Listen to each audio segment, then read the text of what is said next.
오늘은 신종 코로나 바이러스 감염증과 관련한 특집으로 저희가 준비를 했거든요. 도움 말씀 주시기 위해서 대한예방의학회의 김호란 교수를 모셨습니다. 어서 오십시오. 예, 안녕하세요. 대한예방의학회 신종 코로나 바이러스 위원장 김호란입니다.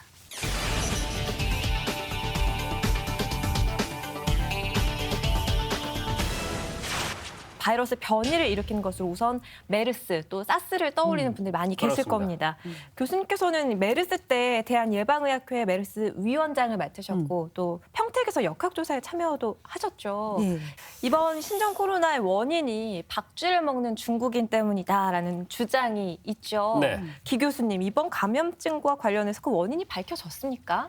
예, 이번 감염증은 이제 일단 박쥐부터 시작된 걸로 알고 있습니다. 왜냐하면 박쥐가 코로나 바이러스를 여러 개 가지고 있습니다. 그래서 사스나 메르스도 그 코로나 바이러스의 이제 진원이 박쥐라고 생각하고 있고요. 근데 박쥐에서 바로 사람에 오는 것보다는 그 다음 중간 숙주, 중간 동물이 있습니다. 사스 때는 사양 고양이를 거쳐서 사람한테 온 것으로 생각하고 있고, 메르스는 낙타를 거쳐서 네네. 사람한테 온 것으로 생각하고 있습니다. 실제로 지금 중동에 계속해서 메르스가 유행을 하고 있는데 감기 걸린 낙타가 있는 거예요. 네. 그러니까 낙타에서는 가볍게 감기 증상처럼 나타나지만 사람이 낙타를 돌보면서 그 바이러스에 감염이 되는 거죠. 그리고 여기까지로 끝나면 괜찮은데 이 사람에서 사람으로 전파가 되는 변이가 생기면서 사람에서의 전파가 확산되는 거죠. 네. 사실 이번 신종 코로나도 처음에 대응할 때 중국에서 사람에서 사람 간 감염은 없다라고 얘기했습니다. 그러니까 동물에 노출된 사람만 걸린다. 이렇게 생각을 했기 때문에 가볍게 보고 사람과의 접촉을 막는다든지 이런 조치를 늦게 취한 거죠. 그렇군요. 예. 의료기관이나 식당 등 이 확진자가 다녀간 장소는 소독을 하더라도 위험하다라는 이야기가 돌던데 기 교수님 사실인가요? 그렇진 않습니다. 바이러스는 사실 바깥에 나오면 그렇게 오래 버티지를 못합니다. 길어야 24시간.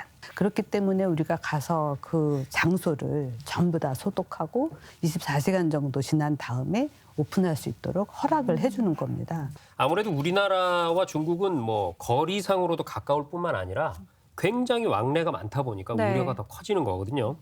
그래서 SNS상에는 중국산 김치를 먹는다든지 또는 중국에서 온 택배라든지 이런 걸 통해서 신종 코로나가 확산되고 감염될 수도 있다 이런 주장들도 있거든요. 이 부분은 어떻습니까?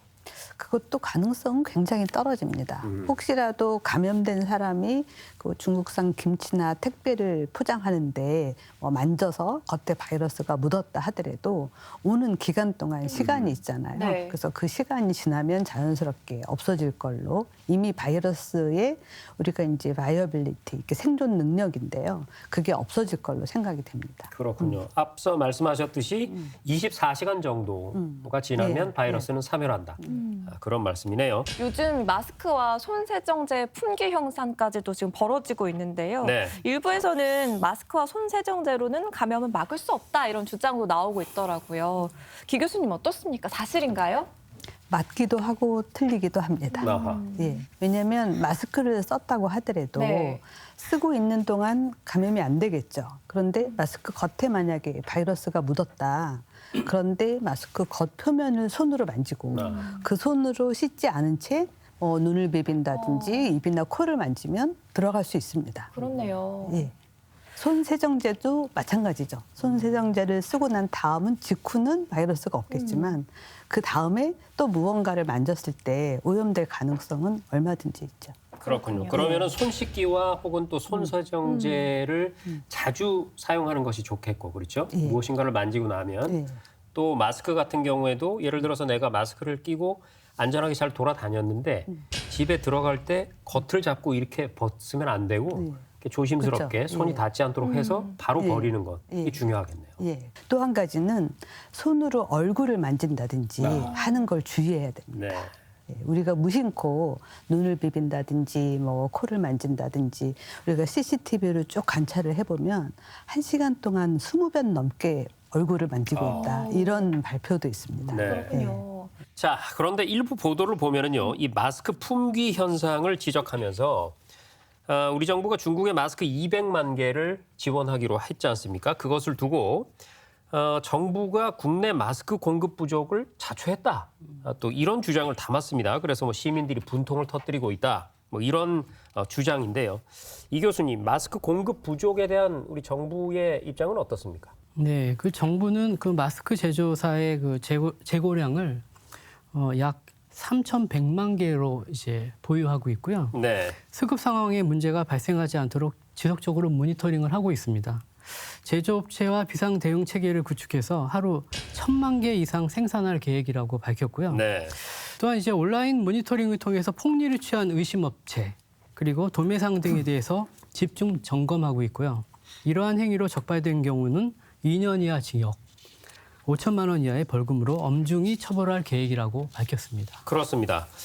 혹시라도요, 지금 전 국민이 위험에 대처해야 되는 이런 상황에서 이것을 대목이다라고 판단하셔서 돈벌이를 좀 하시겠다라고 생각하시는 분들이 계시다면 방금 말씀드렸듯이 적발될 경우에 2년 이하의 징역, 5천만 원 이하의 벌금으로 엄중히 처벌받는다는 점 다시 한번 강조를 드리고 싶습니다.